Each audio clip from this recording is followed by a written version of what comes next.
এই অনুষ্ঠানে বিগত সময়ে আমি শুনেছি কোরআন তেলাওয়াত অথবা গীতা থেকে পাঠ বা ধর্মগ্রন্থ থেকে পাঠ হতো না। গতকাল আমি বলেছি ধর্মগ্রন্থ থেকে পাঠ হবে। ধর্মের সাথে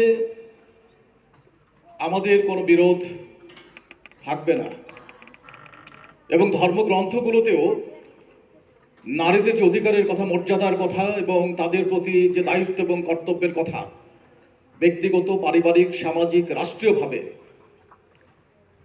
প্রদান করা হয়েছে, সেই বিষয়গুলো আলোচনা হওয়া প্রয়োজন। আজকে ধর্ম এবং নারী জাতি, ধর্ম এবং সমাজ, ধর্ম এবং ভাষা ইত্যাদিকে মুখোমুখি করার কোনো প্রয়োজন নেই। এজন্য আমি মনে করি ধর্মের যে ব্যাখ্যা, যেটি সঠিক ব্যাখ্যা এবং সঠিক যে নির্দেশনা, সেটি আমাদের যেমন জানা প্রয়োজন, সেটি মানা প্রয়োজন এবং সেটি প্রচারও প্রয়োজন। আমি কৃতজ্ঞতা প্রকাশ করছি পৃথিবীর সৃষ্টি থেকে শুরু করে আজ পর্যন্ত এই পৃথিবীতে নারীদের অধিকার প্রতিষ্ঠার জন্য যারা কাজ করেছেন, তিনি নারী অথবা পুরুষ অথবা কোনো প্রতিষ্ঠান যেটি হন না কেন, আমি তাদের প্রতি কৃতজ্ঞতা প্রকাশ করছি। আমাদের মানে একটা অদ্ভুত মনস্তত্ত্ব, আমি অবাক হয়ে যাই। এখানে যারা এখানে আছেন গর্ভে জন্মগ্রহণ করেছেন, আকাশ থেকে কেউ পড়েছেন এরকম কোনো ঘটনা অন্তত আমার জানা নেই। মাটি ভূপৃষ্ঠ থেকে উদ্ভিদের মতো জন্মগ্রহণ করেছেন আমি জানি না। তারপরেও আমরা নারীদের যে মর্যাদা সেটি আমরা কেন দেই না? অদ্ভুত একটি মনস্তত্ত্ব, অদ্ভুত একটি জিজ্ঞাসা আমার। আজকে অদম্য নারী পুরস্কার আপনি দেখেন, এখানে অদম্য অথবা যাই বলেন না কেন, প্রতিটি ক্ষেত্রে আমাদের মনে হচ্ছে যে নারীদেরকে দমিয়ে রাখার একটা সিচুয়েশন আছে সমাজে, যে নারীরা যেন অগ্রসর হতে না পারে অথবা নারীরা যেন বিকশিত হতে না পারে, নারীরা যেন পৃথিবীতে সফল হতে না পারে অথবা কোনো অবদান রাখতে না পারে। এজন্য একটি একটি একটি ব্যবস্থা অথবা একটি মনস্তত্ত্ব অথবা একটা সামাজিক নিরাপত্তাহীনতা অথবা সামাজিক হার্ডলস অথবা যে কোনোভাবে হোক সমাজে কিছু বাধা রয়েছে, যে কারণে নারীদেরকে সেই বাধা ডিঙিয়ে আজকে এই পর্যায়ে আসতে হচ্ছে। যেটা আমার কাছে মনে হয় একবিংশ শতাব্দীর জন্য এটি আমাদের একটি বড় প্রশ্নের জায়গা এবং একই সাথে লজ্জারও জায়গা বটে। সৃষ্টিকর্তা সকল অধিকার সকলের জন্য দিয়েছেন, আর আমরা মানুষ সেই অধিকারগুলো কুক্ষিগত করেছি সারা পৃথিবীতে। আপনি দেখেন, এই সম্পদ, এই পৃথিবীর, যে পৃথিবীতে জন্মগ্রহণ করবে সেই পৃথিবীর সকল কিছুর মালিকানা তার হবে, এটি তো স্বাভাবিক।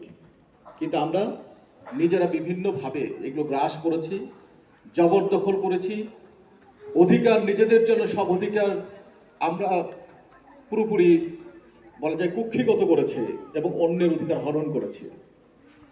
এই যে অসাম্য, এই যে বৈরিতা, বৈষম্য এবং অধিকারহীনতার যে একটি সংস্কৃতি সারা পৃথিবীতে, ইভেন একটা সময় মনে করা হতো, আপনি আইএমএ জাহেলিয়াতে নারী শিশু হলে মাটিতে কবর দিয়ে দিত জীবন্ত।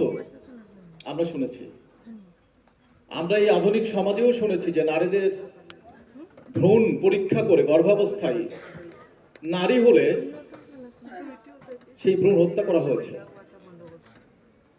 নারীদেরকে বিভিন্নভাবে নির্যাতন করা হচ্ছে, নিপীড়ন করা, যে কারণে আজকে সংবিধানে আজকে বিভিন্ন আইন করতে হয়েছে নারীদের সুরক্ষার জন্য, তাদের বিকাশের জন্য, শিক্ষা, স্বাস্থ্য, তাদের বিকাশ বিভিন্নভাবে। এইসব ক্ষেত্রে আমরা অনেক অন্তরায় সৃষ্টি করেছিলাম। ইভেন তারা যে একটা ইনকাম জেনারেটিং অ্যাক্টিভিটিসের সাথে সংশ্লিষ্ট হবে, একটা ভূমিকা রাখবে সমাজে, যেটি ব্যক্তি, পরিবার এবং সমাজ, রাষ্ট্র, পৃথিবীর জন্য যেটি প্রয়োজন, সেই জায়গাতে আমরা নারীদেরকে বন্দি করে ফেলেছি, শৃঙ্খলিত করে ফেলেছি, খাঁচা বন্দি করে ফেলেছি। এটি মানবাধিকারের অন্তরায়,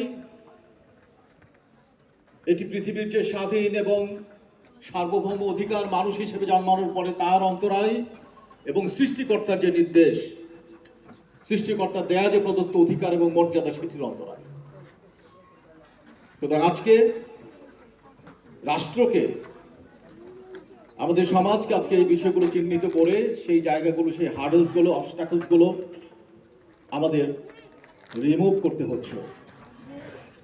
আজকে একটি নারী, এখানে যে ক্যাটাগরিগুলো আছে দেখেন, অর্থনৈতিকভাবে সাফল্য অর্জনকারী নারী, মানে অর্থনৈতিক কার্যক্রমের সাথে অনেকেই ইনভলভ না।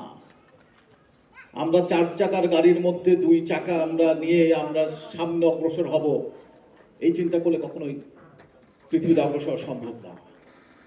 4 চাকার গাড়ি 4টি চাকায় থাকতে হবে এবং সচল থাকতে হবে, যথাযথভাবে থাকতে হবে। একটি সমাজে অর্ধেক নারী জাতিকে পুরোপুরি নিষ্ক্রিয় রেখে, তাদেরকে তাদের অধিকার থেকে বঞ্চিত রেখে এবং তাদেরকে বিকশিত হবার সুযোগ থেকে বঞ্চিত রেখে কখনো সমাজকে অগ্রসর করা যাবে না, রাষ্ট্রকে অগ্রসর করা যাবে না, পৃথিবীকে অগ্রসর করা সম্ভব নয়। সেজন্য আমরা যে ক্যাটাগরিগুলো করেছি, এই ক্যাটাগরিগুলোতে সবগুলোতে দেখা যাচ্ছে যে নারীদের জন্য হার্ডলস ছিল জন্যেই এগুলো তারা অনেক প্রাণান্ত চেষ্টা করে, কষ্ট করে, নিজেদের আত্মশক্তিতে বলিয়ান হয়ে, সব প্রতিকূলতাকে পাশ কাটিয়ে তারা যোদ্ধার মতো, বীরাঙ্গনা নারীর মতো তারা বেরিয়ে এসেছে। আমি তাদেরকে শ্রদ্ধা জানাই। আজকে আমি একটু ম্যাডামের সাথে কথা বলছিলাম যে মহিলা ও শিশু বিষয়ক